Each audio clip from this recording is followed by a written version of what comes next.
No one is going to tell you the secret behind hackers. So, what operating systems do hackers use, how to configure them, and why you should be running a virtual machine. If you are a network administrator, if you are an ethical hacker, or just a student trying to learn, this video is for you. By the way, my name is Priyank, and in this video, we are going to configure the hacker's machine and what penetration testers or software developers actually use. So without wasting time, let's start with the video. It's time for coffee. Well, the first question is, if you want to learn ethical hacking, then which operating system should you use? Usually hackers use two operating systems. The first one is Kali Linux, which was previously known as Backtrack, and the second one is Parrot OS. Parrot OS and Kali Linux both have a lot of penetration testing tools, and that's the reason why hackers use it. Well, in this video, I'll show you how to install virtual machine and how to virtualize and the need for virtualization, and also show you how to install the hacker's operating system known as Kali Linux. So step by step inside this video. So there are timestamps given in the description and also in the pinned comment. So if you want to skip some part, you can do the same. So without wasting time, let's start with the video. So let's download the operating system. First thing is, go to Google and search Kali Linux. It was previously known as Backtrack, but now it's known as Kali, and the official website is kali.org. So this is the official website. Just click on Get Kali and you will be on their official website. So there are a lot of options that you will see on the official website, and these are the ones. Since you are my viewer, I will explain everything in detail. We'll talk about virtual machines later on, but just try to understand that this is already pre-installed Kali virtual machine. Then you have the ISO image of the installer. Kali is also available for cloud, mobile and ARM architecture, and in the future video, I'll upload a video on how to install it on your phone as well if you don't have it. Now if we go to virtual builds, you will notice that VirtualBox is available and Kali is available, and these are the download buttons over here and the sizes. For now, we are just going to click on installer image, and over here we are going to download the ISO image. If you wish to, you can download the Kali's virtual image as well, but personally I feel that I will install it manually because you are going to learn how to install a Linux operating system for the first time. So just go to installer, and depending on your operating system, since I have a Apple Silicon chipset, I'll click on 64 architecture Apple Silicon, and this is the download button. Once you click it, you will notice that a download will start and it will take some time. So meanwhile, it's time for coffee. By the way, you can give me coffee, buy my coffee, give me a coffee, donate me a coffee. We programmers and hackers drink a lot of coffee. Now, since you are going into the hacking field or penetration testing, it's a basic thing that you don't get hacked. It would be really bad if someone who is trying to learn ethical hacking gets hacked himself. So I am there for you. I'll guide you how you can protect yourself. It's quite simple. You need to use something known as virtualization. Ahaha, it's time for coffee. We programmers and hackers drink a lot of coffee. We'll start with the basics. What is virtualization? Now, in simple terms, there are two types of virtualization, and virtualization basically means creating a computer inside your computer. It may sound crazy, but it is actual truth. So in type 1, you actually virtualize whole hardware, and in the second type, you actually share the resources of your original computer. So I'll give you an example. Let's say, for example, I have a Mac behind me.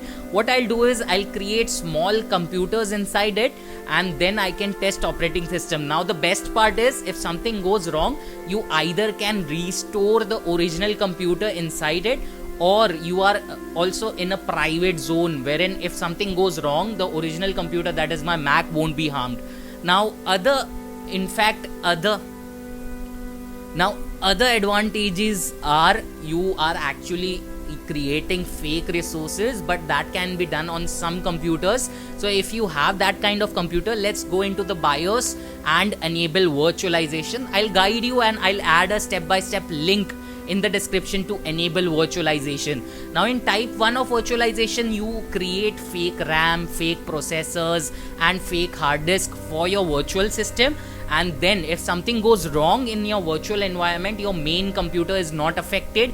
In fact, you can restore the original state of the virtualization. So let's say, for example, if you are testing a virus, a malware or some other program, and if it infects, let's say if a cryptographic malware infects your computer, you can reverse the state and restore the virtual snapshots.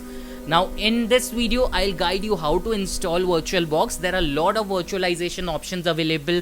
We have Windows Hypervisor, we have VMware, VirtualBox. I personally prefer either VMware or a VirtualBox. So let's go and install the same. Now let's try to install VirtualBox. It's quite simple. You just have to search VirtualBox download. If you cannot find anything, just put it on Google. That's what hackers do. So this is the download link, and the official website is virtualbox.org. By the way, VirtualBox is free, so don't download it from any other website. You can download from the official website.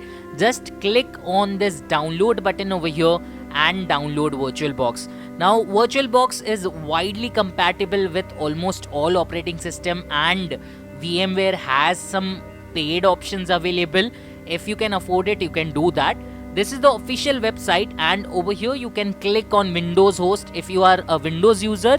If you are a Mac user, you need to make sure that you have the right chipset selected. Mac has Intel as well as Apple Silicon chipsets, so you can select accordingly.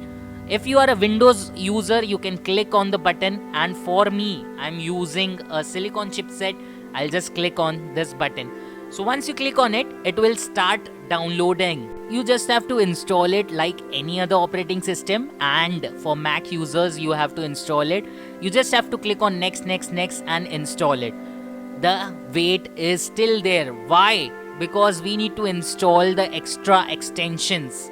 Now go back to the official website again, and on the right down side, you will see at the bottom, you will see an extension pack. Now this is required because VirtualBox will be utilizing our resources and main computer's resources.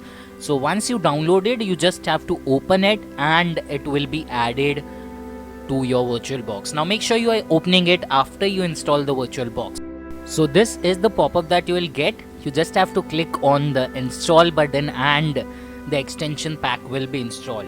Now extension pack has complementary functionality for your VirtualBox. So it will basically interact with your VirtualBox, and for this you have to scroll all the way down, or you can read it. But before reading, don't forget to buy me a coffee so even I can read it while drinking the coffee.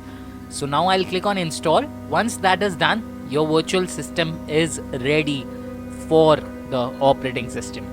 Now you have completed your virtualization steps and you are ready to move and install the operating system.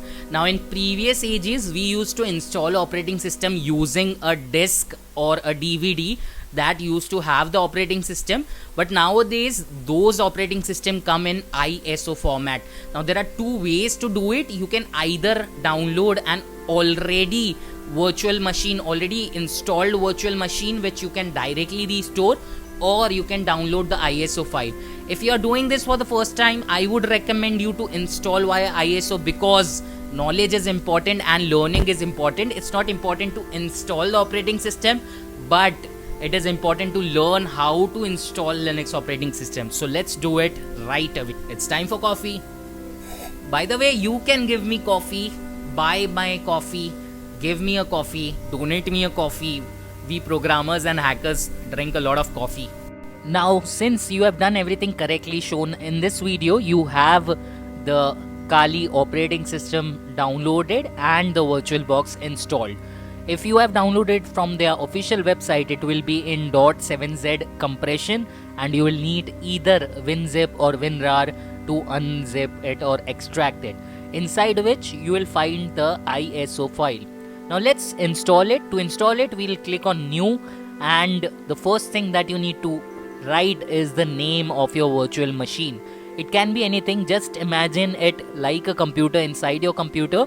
So just name your computer. So over here I'll just type in Voldemort. Now the ISO image is the image that you have downloaded and you have to select it. Just click on the browse icon or the blue icon to browse it, and you can select the ISO image. For me, the ISO image is in the downloads folder, and you can do the same for the same. If you have the ISO image extracted, this is how you have to select it and click on open. Just select the ISO image and the extension of the file should be .iso. This is mandatory and you just have to select the image. It is inside the extracted folder. Once you have selected it, everything else needs to be default, but I would like to show you a few settings of virtual machine or VirtualBox, which I'll show you after the installation. So before that, you have to click on settings, and there are a lot of tabs on the left hand side.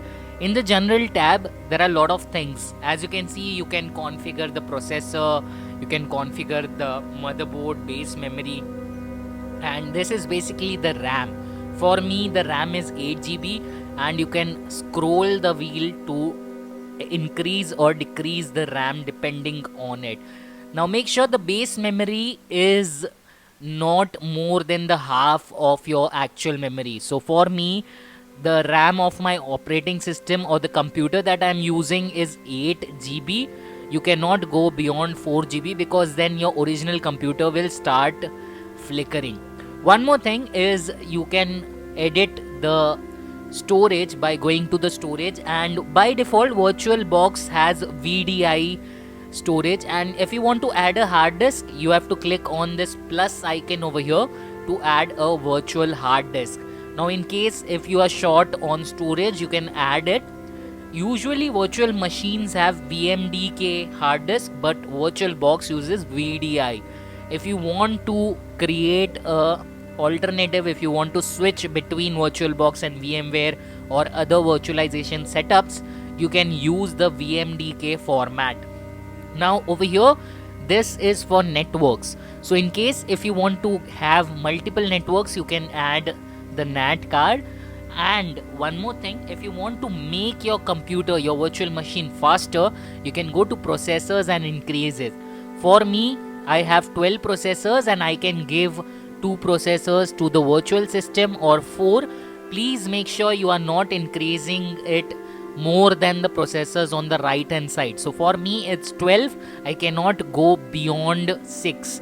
So make sure you give access and allow the processor. Now it's time to click on start and we'll install the operating system on the VirtualBox. Once you click on start, you will notice that a window will open up and then you will be taken into the installation process. You need to hit enter on the graphical interface or graphical user interface installation. Now the first thing that Kali will ask you is your language, and then you will move forward with the keyboard. If you don't know which keyboard you are using, just select the American one, and the American one is basically the first keys will be QWERTY. It is also known as QWERTY. So this is how usual keyboards are. If you're using any other keyboard, you can select according to your country. Now what you need to do is you need to make sure that the validation is complete. Once the loading is complete, there are a few things that I want you to explain. So since we are going with the graphical install, it will show us all the installation instruction and it will start configuring the network, and it will ask you for the name. So this thing is really important. So you need to add a host name.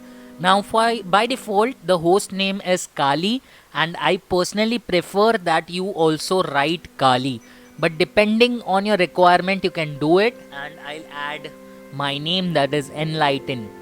The next thing is to configure the network. I'll leave it blank and I'll click on continue. You have to create a user, and by default this is the user that I'm creating. You need to add a password as well. Now this password will be used to log into your account, and you have to add a password.